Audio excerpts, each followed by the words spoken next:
What is going on, everybody? Welcome back to the channel. Today, fun video for you guys. We are going to be reviewing the Steelers 2023 draft class. That's something that I've been planning on doing for a while.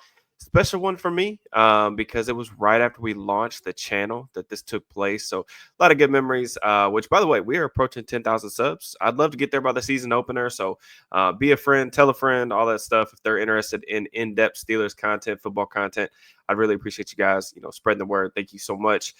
Same format that we kind of did about a month ago when we reviewed the 2023 class. We're going to talk through, strengths, weaknesses, projections, where things go from here, all that kind of stuff. It's been really fun to go back and watch tape on these guys, especially with me watching a lot of guys through summer scouting and already getting into the draft prep. For me, going back and watching like NFL football has been it's been a relief for sure. It's helped me pass the time throughout the summer at least. But just before we get started, if you guys would please like the video, drop me a comment. All that stuff is greatly appreciated on my end. If you have questions, drop those as well. Try to answer as many as I can. If you weren't around 2 years ago, man, like I was a really big fan of Omar Khan's first draft class as general manager. It definitely helped that they were able to get the second round pick from the Chase Claypool trade, ended up drafting Joey Porter Jr., who we'll talk about. But I actually think I gave this an A grade, and which I don't know if I've ever done that covering this team or many teams, really, since I've at least been covering the team the way that I do now. And spoiler alert, like I still really like the class. A lot of these guys have gotten a lot of valuable playing time.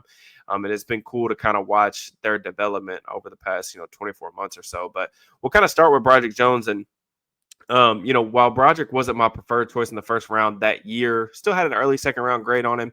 Right now, that kind of looks like a miss, to be honest with you. But my qualms were mostly just that I thought that there were just better players available at that juncture. I had higher grades on guys like Brian Branch, Christian Gonzalez, but the Steelers needed a tackle. It is a premium position. If you want one, you pretty much have to draft one early. So I understood the direction that they took in that regard. But in case you all missed the video, I did a full breakdown of the Steelers offensive line with Brandon Thorne, offensive line guru from Bleacher Report. He shared a lot of valuable insight about the position, about the Steelers offensive line. Definitely go check that out. But we talked about Jones and the trenches in depth. But I think the tone of our conversation with Jones specifically, even though Brandon and I both were like mostly positive or excited about the direction of this group, I think the tone regarding Jones came off as negative. And just like reading through the comments, I kind of wanted to further explain why that was the case. But you go back and watch the film and then you look at some of the numbers, and I tweeted this out, and it's a really kind of a good indicator of like how I feel when I watch his tape. He's just a very unique player who has a playing style that I just don't really think matches up with how a lot of tackles really in the league like to play. You look at some of the numbers, like 59 tackles last year played half of their team's offensive snaps, okay? He finished 53rd in pass blocking efficiency. You look at the guys that are like underneath him. It's guys like Trevor Penning who struggled at tackle, and now they're moving him inside the guard. It's guys who aren't on a team right now, or it's guys that are tackles, but their teams drafted like a first round tackle to come take their spot probably early on throughout their rookie contract. So I say that because I want to give a honest reflection of like what the film and what the stats like say about him as a player last year. Concerning parts, there's just been very little development with his hands. Still got the low carriage, the placements off, the timing, and probably the most, I think, concerning issue is really how often he finds himself in compromising positions due to himself getting overextended and just off balance, playing over his skis. I do think he's got like sufficient anchor and the athleticism to play the position because he can get himself out of tough spots. It's just the amount of reps that he finds himself in those positions that I think is overly problematic. But there's just been such little technical refinement over the past 2 years that it's really difficult to find any sort of tape or, like I said, numbers to suggest that things are going to look much different in 2025. Now, that's not to say it's impossible necessarily. Unexpected breakthroughs, happen all the time in the NFL. Guys come out of nowhere. He's a first-round pick. He's got the pedigree. But it's just one of the main reasons, like not to rehash old thoughts and opinions, but it's just one of the main reasons that I thought that the Steelers really needed to go out and get a new voice in the offensive line. Just because not only has the run game been really problematic over the past several years from an efficiency standpoint, from a design standpoint, from a coaching standpoint, but also like guys like Broderick, like you drafted a really raw prospect. He hasn't shown the necessary development. Like maybe he needs a new voice to kind of get him where he needs to go. And Steelers didn't end up taking that direction. It's their choice. We'll see how it plays out. But ultimately, like you guys know how we get down on the channel. Like go back, we watch the film, we look at the numbers, we marry those two things. That's where I base my opinions off of. That doesn't mean necessarily that you guys have to agree with them, obviously. In this case, when I'm really down on a player, it's just really like my process on things for sure. And I totally get, like, I think a lot of the optimism around Jones, at least going into this season, he's playing his more natural position. He said he's more comfortable playing on the left side. I have no reason not to believe him. I hope that that transition really works out to him.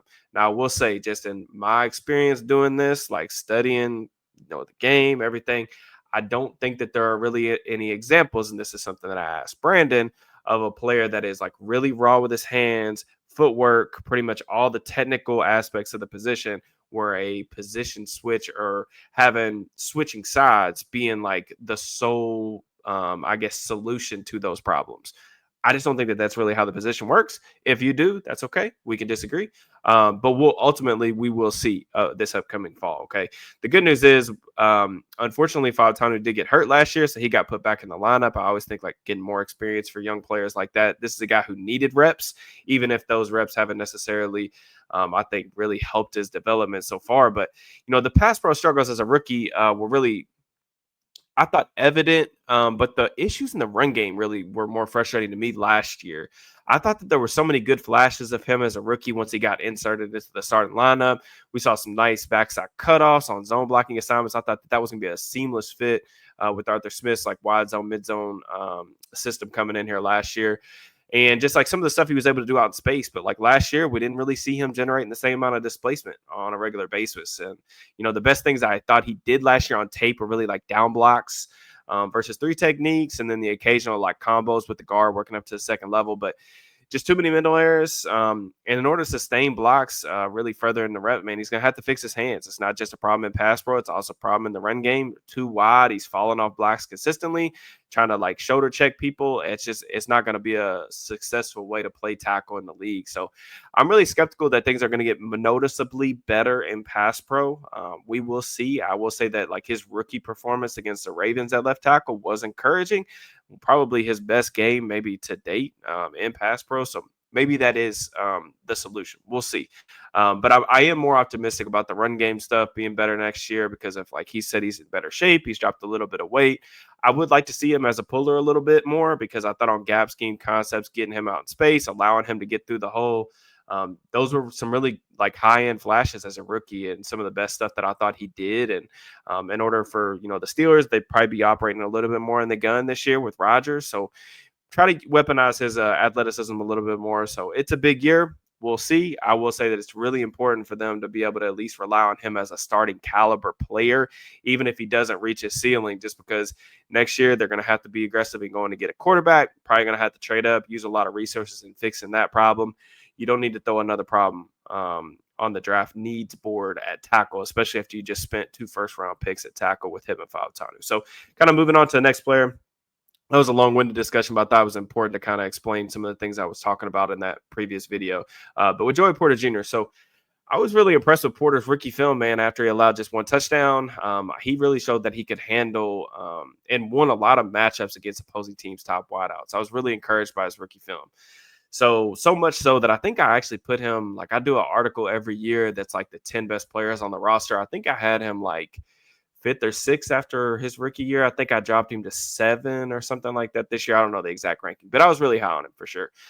He plays with a ton of confidence. I love the length, the way he can kind of constrict space on the boundary on early downs. He can run with fade routes.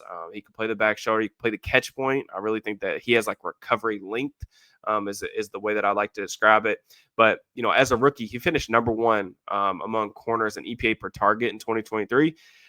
Pretty impressive, man. I know we're getting a lot more corners these days that are coming into the league playing at a high level with the rise in 7-on-7. These guys are just used to playing out there on an island more.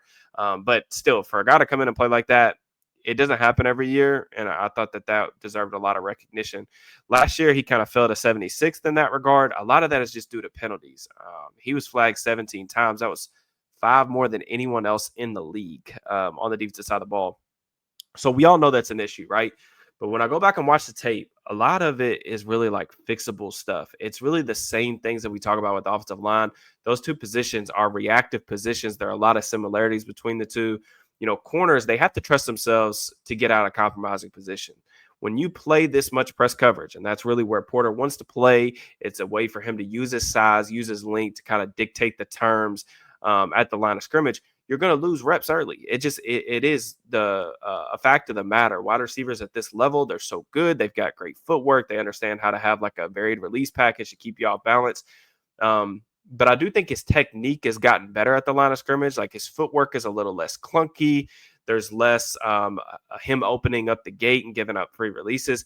I just think for him, there's a level of panic whenever he falls behind early in the rep that I think is concerning, and it's fixable, but it's something that's got to be preached. And like you go back to a couple examples last year, they're playing against the Broncos, and he's on the strong side of the formation. It's a 3-by-1 set.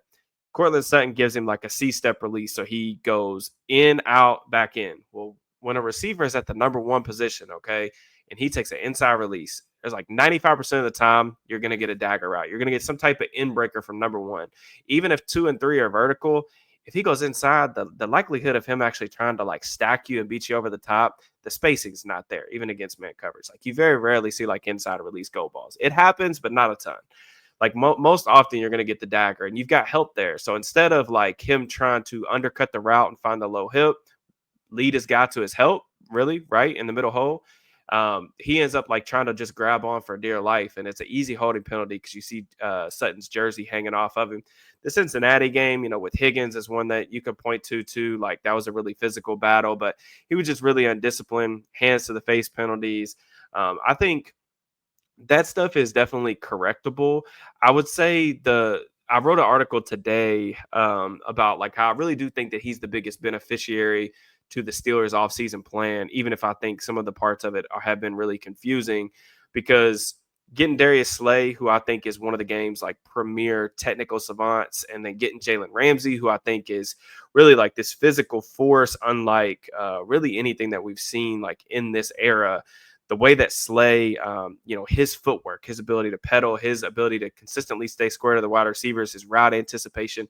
Then you go look at Ramsey, the ability to match up with different body types, use his physicality, not just like through the rep or impress, but also like play the run, be a force defender, work off of blocks, things like that, and how smart those two guys are. I just think it's a very unique situation for a young player to be in. And I think it's going to help him tremendously because both those guys have been like travel corners throughout their careers. Like they've been tasked with the very thing that Porter's done for the first 2 years of his career and had some success with.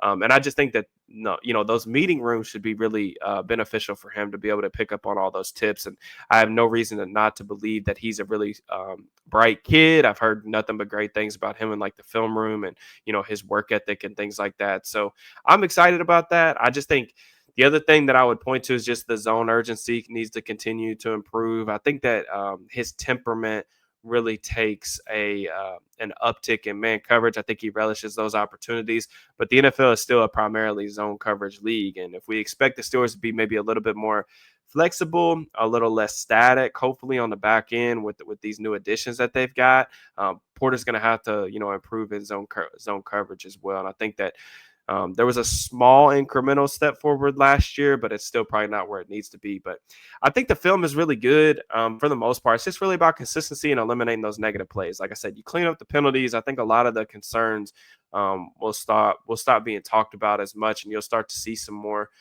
positive things about him, like really from a large media scale. But I think when you look at some of the numbers from like NGS last season, 2.4 average yards of separation from his targets. I mean, that's right there with guys like Quinyon Mitchell. It's right there with Christian Gonzalez. Like those are considered like the top cornerbacks in the game. So like you even watch his film on plays where he's not getting targeted. There's not a ton of separation there. And I do think that that's incredibly valuable, right? Like having a guy that can go one-on-one in man coverage, it's what you want from your boundary corners. And then like you go look at some of the other stuff, like 32% of his targets last year came in tight windows. That was 3% lower than a guy like Sauce Gardner. Sauce Gardner, like been an all-pro, had a little bit of a down season last year, but like really, really good player, one of the premier guys at the position. So the only thing for me is like going forward, other than like cleaning up the penalties, I will say that I don't know if he has the natural like playmaking gene that some of these other like top corners do. And I think that that could limit his ceiling a little bit, but I still think having a guy that can go and like blanket number one wide receivers or go blanket his assignment on the majority of reps, I still think that's incredibly valuable. Like you pay a lot of money for that stuff. I just don't think like he doesn't play the ball in the air. Like you look at his like turnover production, even dating back to Penn State, like he's played a lot of football and he doesn't make a lot of plays on the ball. And I just don't know if like it doesn't seem like that comes natural to him. And where I think that the penalties and playing more to your technique and like some of the mental stuff catching up, I think that that is like something that could be developed. I just think like when the ball is in the air, like you listen to like coaching clinics and like you listen to guys talk, like when the ball is in the air, it's like really for like that player to kind of just become an athlete. And not saying that can't click for him maybe in year 3 and beyond. I don't know that would be one part of this game that I'm not betting on improving, but I still think Porter's a good player. I'm expecting a bounce back statistically in 2025 and beyond. And kind of moving on to another player, Keanu Benton. So he was a second round pick. So another thing with Porter. So Porter, I think, was like 17th or 18th on my big board. I had a late first round grade on him. So I liked where the Steelers got him. I thought it was good value, and they needed a corner. So just kind of rehashing some of my draft thoughts on some of these players. But Keanu Benton, I had a second round grade on him. This was like an easy match. They showed a lot of interest in him and through the pre-draft process. Just made a lot of sense from a stylistic standpoint. But when it comes to Benton's sophomore campaign, I think a couple plays really stick out in my mind. The opening drive of the first Ravens game, I think, like he ragdolls Tyler Linderbaugh, who's trying to reach him on a inside zone blocking scheme.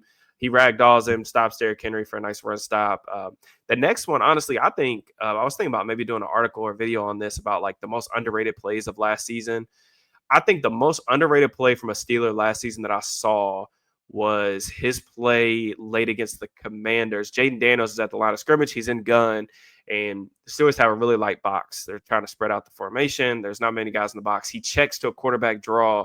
Benton ends up immediately like rushing up field, and he ends up slipping his block to come get Daniels, who's running a quarterback draw. And, they end up sealing the game a couple plays later. But you look at it from a design standpoint, like that should have been a big play. The Commander should have went and got in like scoring range. And like for him to make that play in such a big moment was really cool to see a young player do. And then, while still like a nose tackle on their base, like 3-4 personnel groupings, he's really at his best. Like when you let him loose and kind of get upfield, because he's really quick. He's got a good first step. His hands are like center blocks. He can really knock interior rushers like off balance. And, every offseason, another article that I like to do is like do a bold predictions article about like trying to see if I can get something right. Unfortunately, my guy Keanu kind of let me down a little bit last year. I predicted him to get 6 sacks. That didn't come to fruition, so I was wrong on that. But the workload increased. I was excited about that. I thought he just needed more reps because you look at some of the underlying metrics like pass rush win rate, just some of the film from his rookie season. I was like, dude, if we could just get this dude on the field more in sub packages when they're in their like 4-man go rush units, like I think the production will be there. And it just really wasn't. Like the pressure rate dropped from 8.7%, I think, to like 6.4.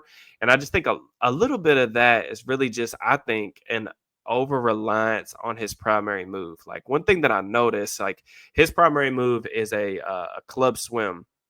But when going back and like watching the film, I watched a couple full games and I watched like all of his pressures. One thing I noticed, like he only does that move going to his right. So it's always a jab left, club with his right, and then swim over the top with his left. And I just think that guards, when they were able to kind of like post up on that move and not fall for that initial jab step and kind of turn their shoulders a little bit, he just had a really slow kind of transition to that second surge phase where like he needs to immediately transition more to like a power, whether it's like a long arm or a bull. It just like the sequencing of his pass rushing kind of needs to be kicked up a notch. And I do think he probably needs to add another counter to that. He's not like, he doesn't need this incredibly expansive pass rushing bag to be an effective rusher. Like if you have like a go-to rush and then a counter with some power, like you have enough on the interior. But I do think that he can get bounced around a little bit in the run game as well, specifically against like double teams, or like he can get washed out from time to time because he does play a little bit high. I don't think it's a fatal flaw just because like he is really strong, but this is like one of the reasons why I kind of I really did view him more as like a three tech coming out, even though he played a good amount of nose at Wisconsin. Seems like the Steelers, with drafting Derek Harmon, like they have no plans to move in positions, and maybe that's just the best way to get the best players on the field at the same time. But he's going to play a good amount of three tech and one tech in sub packages anyway. So I think my biggest question for him moving forward is like whether there's just more power to be unlocked with this game. I remember like going back and watching his rookie film last offseason. There was this sick long arm move that he had on the Raiders left guard where he was trying that club swim move. It didn't land. He didn't land the club move on the outside of the pec. He ended up like landed it on his chest instead, and he just bull rushed this guy back. Showed an incredible leg drive on the play, and like, but we really didn't see a lot of like power to his game last year. Like the exceptions to that was like I thought he had some good power rushes against the Bengals. But it's kind of hard because like the Bengals guards were so bad last year, and I think everybody pretty much had success with the Bengals guards. So it's difficult to judge whether like maybe he just doesn't have that element to his game to be like a more impactful down to down rusher, even if some of the underlying metrics suggest that he is that kind of player. So he's already a really solid defensive lineman, definitely a starting caliber player, and you get that in round 2, like that's perfectly fine. I think that year 3 is really going to kind of confirm whether, he's got more upside than that. And I certainly believed that a lot coming out of his rookie season last year, even with a little step down. I'm still holding out hope that that's the case. But even then, like there's a nice floor to work with, and he's a solid contributor for sure. So next player, I think I'm like at this point, the driver of the Darnell Washington bandwagon. So kind of talk a little bit about his game, but I think really Darnell came into the NFL at the exact right era with so many teams looking to transition back into a more heavy personnel. We're going to get a lot of guys closer to the core, kind of the renaissance of the run game, if you will. But he's been a real force multiplier in that regard. Like coming into the league, I think it was mostly like, okay, he's big, he's long, he's stronger than everybody else. It worked in college, but how's that going to transition to when he's facing like bigger, stronger, faster athletes? But that was kind of the selling point, right? He was just kind of like moldable ball of clay. But last year, I thought there was like some real improvement in terms of like his hand usage. In the run game, his hand placement, being able to sustain blocks later in the rep instead of just trying to like jolt people off the line of scrimmage and fall off blocks quick. But I think the possibilities in the run game are really endless with him because you can do a lot of different things with him in the lineup. Like him and Dan Moore, like some of their like backside double teams created so much like vertical displacement to create some really nice backside cutoffs. You can run wide zone to his side. You can ask him to go up to the second level, and peel off and pin linebackers and stuff like that. So, he can block out in space too. I don't think that I like him closer to the line of scrimmage that I do like trying to out there like block on screens and things like that. But he can get out there on like toss plays and things to use his size. But really as a receiver, he caught 20 passes last season that tripled his production from his rookie year. I think around like 200 yards or something like that. But there were some flashes, but really the philosophy with Washington as a receiver, it needs to be crossers, seams, flats. And the whole point of that is really use his size to shield off defenders at the catch point if you're throwing it to him down the field in his catch radius. And then you want to use his ability to break tackles and like force these smaller defensive backs to kind of come up and make those stops on him in the open field. And it's a nice kind of counter to some of their their zone and boot stuff. You can sneak him out into the flat for some easy chunk yardage. He has some nice plays in that regard too. Even if his pass catching volume kind of decreased as the season went on. But I don't see a high volume receiver. I know some people do. I just think he turns like a battleship. It's going to end up limiting his route tree. He really struggles to stop and change directions. Even though Arthur Smith's offense is really like multi-tight end oriented, I really hope his snap count doesn't decrease too much after the Jonnu Smith trade. I've already talked about all of this stuff at length in multiple different videos on multiple different channels. But he's really the one guy that they've got that's a true inline blocker, with Freiermuth and Jonnu being more like movable kind of F pieces rather than true wise, which is what I consider Darnell as. But hopefully not too small of a or too big of a reduction in role next year. I do think he's just too valuable to keep on the sideline, especially for a team that's going to want to be run first, and establish their offense and their identity in that regard. But I think the question that I had like moving forward is like, is there more contested catchability in there? This is the same thing that I remember, like Nick Martin and I were talking about this when we were doing the tight ends preview during this draft class. And I was talking about like, is there more of a big body contested catch threat in there than maybe Georgia allowed us to see? Unfortunately, there just hasn't been enough volume to kind of get confirmation on that. But I think, if there is more in the red zone, that would be a huge bonus. And that's where some of those lofty, like Mercedes Lewis comps, I know Rogers has already kind of alluded to that one as well. That would be where some of those would legitimately come to fruition. But even if that doesn't happen, I do think that these players are so valuable in today's NFL, man. Because I really think that if the Steelers' run game were to take off, like the offensive line takes the necessary step in the right direction, I just think the masses would really begin to understand like his contributions to their success and like the things that he does that is really unique for this position. But the league is also like telling you what they think of players like this, man. Like you see blocking tight ends like Josh Oliver, I think it's John Bates from the Commanders. Like those guys don't really catch passes either. They're in there to block, and they do it really well. And those guys are getting 7-8 million a year. And I think that future is definitely on the table for a guy like Darnell. So, and really for all of these guys, right, that we've already talked about, year 3 is a year where it's their development is crucial, but you're also coming up on contract extensions next offseason. So, which of these guys kind of step forward and establish themselves as more like pillars to their specific units? That's going to be, it's going to go a long way in terms of like who gets prioritized next season for extension talks and things like that. But also want to talk about Nick Herbig. If there is, I don't know that there is anyone that is actually higher on Nick Herbig than I am still, but statistically one of the best complementary edge rushers in the game. 17.6 pressure rate last year. Half his pressures came in under 3 seconds. So that quick pressure rate's incredibly high. Elite first step quickness, cornering ability, blurry side to side agility. Couple special performances last year I look back to. I think about the Chargers game in particular. He was one of 2 players last year that ended up registering a sack against Rashawn Slater. Heck of a player for LA. And then, I don't think he's ever going to be this like power guy with his lack of length, but I do want to see him incorporate a couple more like inside counters to complement all of the high side rushing that he does. It's one of the things that I think tackles maybe picked up on a little bit as the season went on, was like they knew that they had to get out of their set and protect the outside shoulder with all the speed that he has. But I think that there were times where guys were selling out to stop that stuff, and he wasn't taking advantage of them open up their shoulders prematurely. So is there an inside spin? Is there some type of inside counter that he can get to once he gets to the top of the arc if guys are selling out on that stuff? But been a lot of discussions this offseason about his run defense.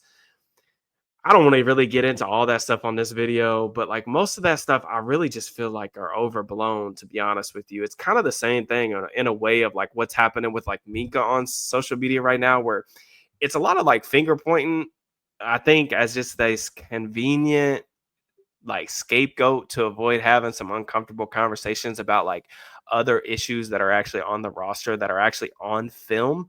That's all I'm gonna say about that. I don't think the Colts game was very good from that perspective. I know we broke that down on the channel in some length, but the pass rush production, like I said, dipped a little bit once all 3 of those guys get healthy. They did flirt with the idea of kind of playing all 3 of the edge rushers on the field at the same time, but in order for that to really for that to kind of reach its potential, Herbig is going to be the guy that's going to have to be able to win in the B gap, because we know that Watt is really just like an outside rusher. Like he wants to rush out there. Highsmith's not really that type of guy either, has a little bit more power, but those guys don't move around very much. So it's going to be up to Herbig to kind of change and morph his game a little bit and find ways to win inside. But I do still think that that's probably their best path, right? On like 3rd and long situations where they're primarily playing zone coverage, you want to get your 4-man pass rush, your best 4 guys on the field at the same time, run more stunts, twists. I think they can get a lot more creative with that stuff. But on 3rd down specifically, one of the stats I looked at for a different article that I wrote, but 85% of the time, the Steelers ran a four-man rush on third down situations last year. That was by far the highest in the league. So in those situations, like I think that Nick Herbig deserves to be on the field. It's probably your best four-man rush is going to be the three edge rushers and then Cam. So figuring out the best way to deploy those guys is something I'm sure they've had a lot of discussions on this offseason. So, he's in a log jam for snaps for sure, which I think can be difficult for a young player that kind of does need the reps, but he's already kind of exceeded the job requirements of this current role as kind of a supporting cast member. My hot take is that I think that if he was a starter getting starter snaps in a similar scheme, I think that he'd be a double-digit sack guy, no question about it, in my opinion. I'm just very confident in that. But there's been just because of there's been so many high-end flashes against really good competition in spurts. And I'm really excited about his trajectory as a player for sure. I mean, you can never have too many pass rushers. I still expect TJ Watt to get extended. Having this rotation, the Steelers pass rush next year needs to be flat out dominant. Like if it's last year as a whole, like they were in middle of the pack and like pressure and sack rate, like that just should not be the case in 2025. Like they need to get back to dominating. Because I think that the talent is absolutely there. But if you can find impactful, like 1v1 winners, man, like on day 3 of the NFL draft, like that's pretty awesome and it's great value. So shout out to Omar Khan. This is an example of like betting on traits, even if a player is maybe not as well-rounded or a little bit more one-dimensional than guys that typically get picked early in the draft. It's a good example of like if you can find elite traits, which I would consider like his first step and his bend, borderline elite traits for this position, you can sacrifice some of the other stuff for sure. So I'll kind of be brief with the last two because I know we're going long on this video, but I want to talk a little bit about Corey Trice. I thought the Chiefs game was actually encouraging. I went back and watched that game in its entirety recently. But the Bengals game the following week was really rough. Obviously, he got bludgeoned by Jamar Chase. A really tough matchup, like going up against a guy that just won the Triple Crown. He just needs reps, man. Like I think it's such a small sample size right now. He misses all of his rookie season. I love the size, love the tackling. Big thing is whether or not he can offer enough value on special teams. Can he be some type of like down backer? Can he be this like tight end eraser? I think with Ramsey on the roster now, he's probably the guy that I trust the most in that regard to match up with those bigger body types. But I do think that Trice could potentially do that in some dime settings as well. The Steelers played dime on 12% of their snaps last year. That was the 10th most in the NFL. So there is a role like on defense for him to play if he can come in. But, that might be his path, with all the additions that they made in the cornerback room over the course of the offseason. They go out and sign Darius Slay. They sign Brandon Echols, who's like in a similar boat to Trice competing for a roster spot. And then they make the splash trade for Ramsey. I'll be honest, like he's not a roster lock right now at this point. So he's somebody that I'm circling in terms of like once I get to training camp, I'm very excited about, seeing him play. Definitely somebody that's going to be a top 5 watch for me probably in the preseason just because he's going to be on the bubble and I'm still a believer in the talent. I think Trice was one of the last players on my top 100 that year in the big board. He was one of the last players I actually evaluated that cycle. So the Steelers getting him in the 7th round was really an indicator that teams just were not thrilled with the medicals because there was nothing in Trice's tape that suggested he should go that point in the draft. Like with his size, length, profile, it was really just a matter of injuries. And unfortunately, that's been a little bit of a concern already with Pittsburgh, but we'll see what it looks like going forward. Lastly, Spencer Anderson. I thought his play was really rough last year. I don't think we really need to spend any more time on that because I think we discussed that in pretty much all of the post-game recaps that we did over the first month of the season. I will say I don't think he was a disaster in the Ravens playoff game, and that deserves credit and some kudos there because he had to step in a really difficult situation, high leverage situation once Mason McCormick was hurt. So another player, I'll just kind of like wait and see what it looks like come preseason, but don't really think it's worth it to kind of get in those in-depth discussions on a guy like that. So I really appreciate your all's continued support on the channel. A lot of content coming up. I've been cranking out a lot of articles at SteelersNow.com. You can find the link of that in the description. At the end of this video, I'll probably link my conversation with Brandon about the Steelers offensive line. You guys want to go back and watch that. As always, just on your way out, really appreciate it if you guys could like, subscribe, drop me a comment. Let me know what you guys thought of the video. I got some other cool things coming up as we approach training camp just a couple weeks away. So I'm really excited about that. I hope you guys are enjoying your summer, staying cool, and I will check you guys soon. Peace and love.